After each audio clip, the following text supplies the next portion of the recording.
Hi guys, welcome back to Sissy Bob's weekly motovlog news, featuring all of your favourite motovlog channels and perhaps some you've never heard of. We've got a packed episode this week with no less than 10 great channels for you to check out. And that brings me on to my first fault that I need your input on, guys. I don't want to make these episodes too long, but I don't want to miss out on some great channels. So you tell me in the video comments, what do you want to see? Do you want to see weekly digests of all of the channels? Or do you want a twice weekly with smaller in length but more regular updates? Let me know what you think in the comments. Now I'm working on other ways to improve the channel. I know that a static background image of Bob and I will get old really fast, so bear with me whilst I work on this. Stay tuned. Right guys, let's roll the intro.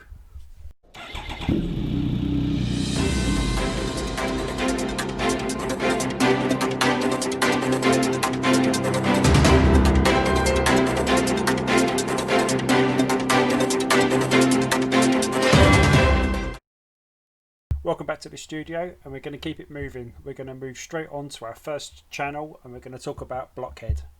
Blockhead continues his 2020 lowrider Softail S build with his 131 cubic inch crate engine install. It's a real beast. If you haven't seen the engine install vids, head over to the Blockhead channel and check those out. In his most recent video, he's talking about something that he never does, and that's name his bike. Check out this clip here.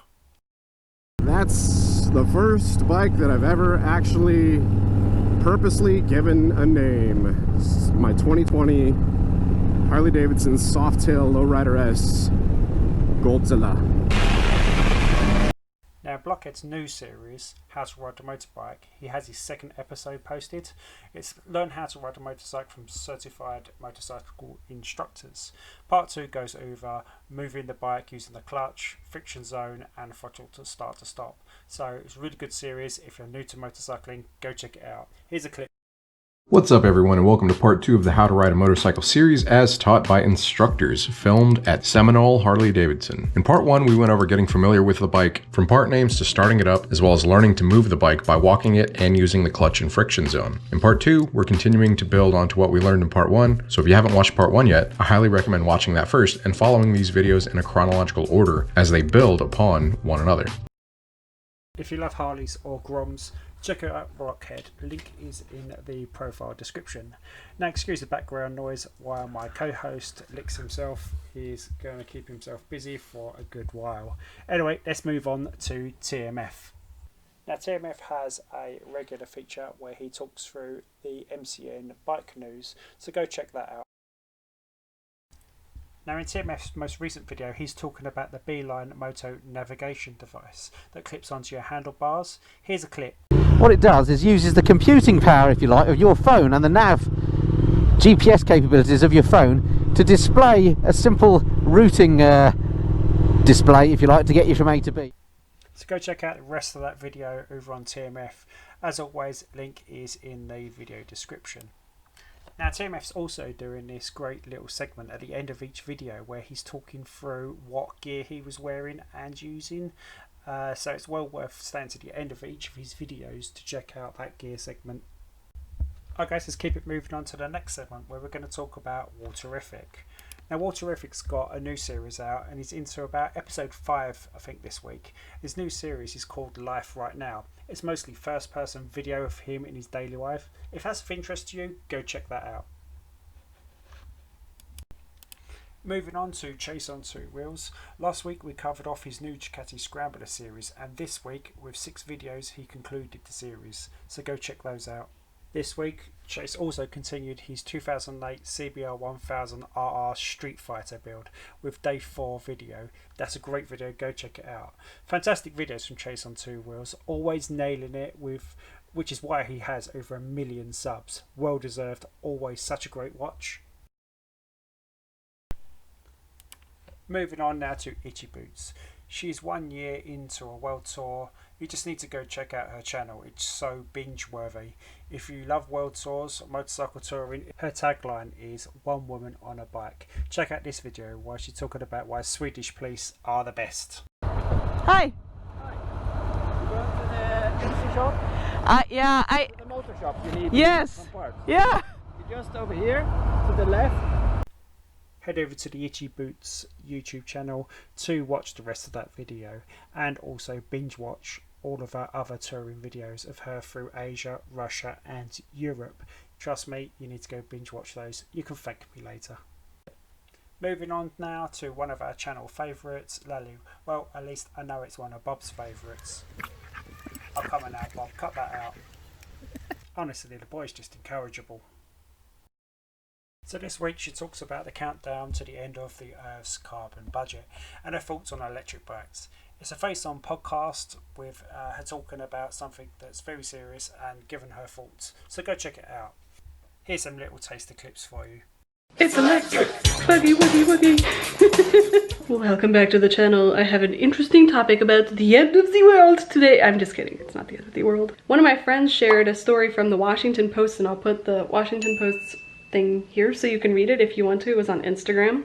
I'll leave a link to it below in the description of the video as well. Basically what the post is about is they're warning that we have some amount of time, so in this case, or at least at the time that I'm reading the post, 7 years, 101 days and 17 hours, 29 minutes and 22 seconds until Earth's carbon budget is depleted based on our current emissions rate. So I thought it was interesting because in 7 years, I think the future of motorcycles is also going to change.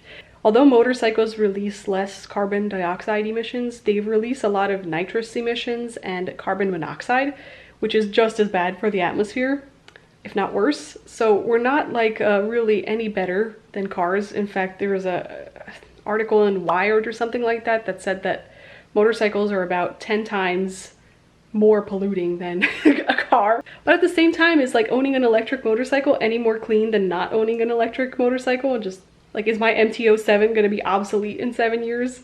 To me, clean mostly means solar, which would most likely mean solar panels on the house or buying electricity from a provider that only offers green energy. I could never give up motorcycles. Their benefit to my mental health is like worth it. But I'd be like, yee, environment, you're gonna have to take one for the team this time, buddy. It's not hard to see why she's one of her channel's favourites. She's so close to 40k subs. Head over there and help her reach that. Moving on to the long way home, no less than 3 new videos out this week despite struggling with what we can only hope is a cold. Check out this review of the Garmin Zumo XT, and he asks a question: in today's world where the phone does it all, is a separate nerve needed? Pros and cons, and why you might want a separate device.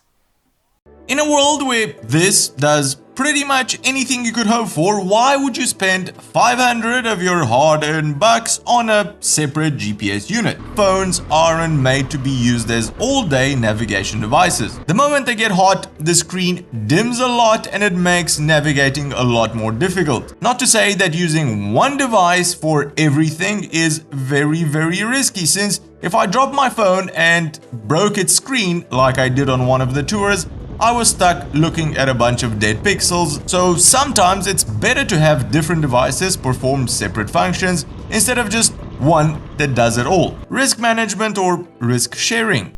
So go check out the rest of that video over on his channel. A link is in the video description. Also check out this video of the BMW 1250 GS.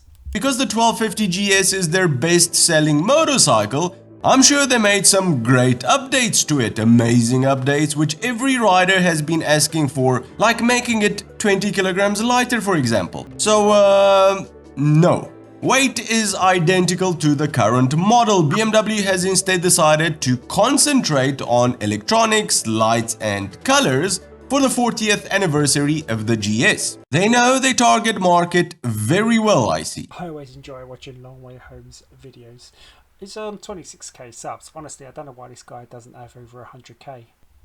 Especially why he's making videos while still sick. And 3 videos this week.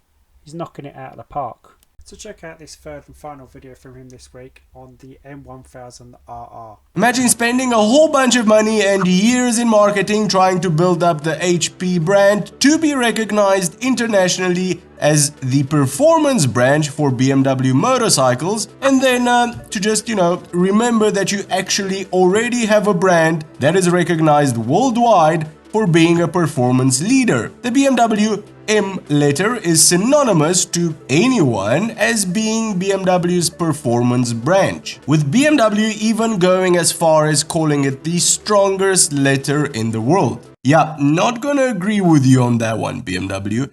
S is the strongest letter in the world. You can't have sex without an S, BMW, but you can without an M. So head over and check out Long Way Home. Don't forget, wish him well. Moving on to another channel favourite, RichyVida. This week he's been riding a Honda Cub and he says it's the most fun he's had in years. One of the videos he teams up with two other motovloggers, Teapot1 and the Chronicles of Mr. Fish, and they're all riding small bikes and they go on a little trip, so go check that out, it's a lot of fun. Look at these clips. So I'm sat here now waiting for the other two clowns, that's Teapot1 and Mr. Fish. Little couple of days adventure on the Super Cub. They've arrived. They've arrived. Look. Bring it on. Oh, let's go. Hey, look at this. This is going to be the funniest trip ever.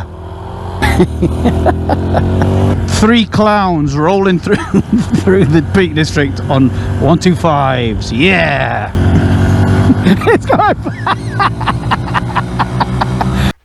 No, I can't lie, that looks like a lot of fun. Really jealous of those. Have a great trip, guys, and we're looking forward to seeing the follow-up videos. Now moving on to a channel which I didn't expect to be talking about this week, FortNine. He's made a liar out of me because I said that last week they would move to a every other week schedule. But this is the second week running they've got a new video out, which I'm not complaining about because it's up to their usual high production standard. Perhaps now they're just putting the videos out as and when they're ready and when they've got a topic to talk about, which is a great thing. Let's check out a clip of this week's video with Ryan riding the smallest feature KTM. Adventure more in your daily life. One needn't buy the round the world, change the world, whole new world bullshit. It says go for a ride, have fun, the end. Okay.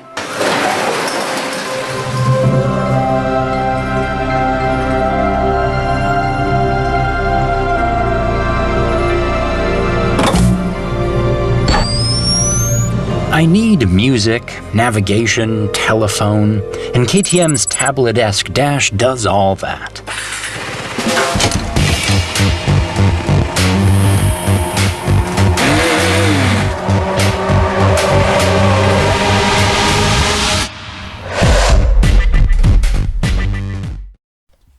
You'll have to head over to FortNine to check out the rest of that video, but it's up to their normal high production quality. It's just they just do videos like no one else out there, and apparently they're only a team of 2. Just don't know how they do it. Anyway guys, that's the wrap for this week. It was a packed episode. Again, let me know in the comment section, do you want one weekly digest video which is long, or do you want them to be broken up into smaller videos which can be done throughout the week? Let's say 2 videos midweek and end week. Let me know in the comment section what you prefer. But this is City Bob and we're out of here. Hey Bob, roll the end credits.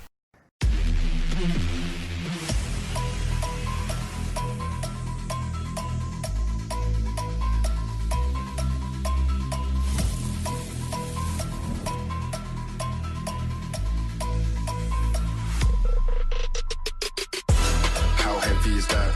Light work with the bass on the track, on my feet to the back like I'm taking a slap. I need a drink, but it's straight from the tap. And I'm hating the slack, couple man run around like the hate in the gaff. Please stop talking that trash, cause the vibes in the front all the way to the back.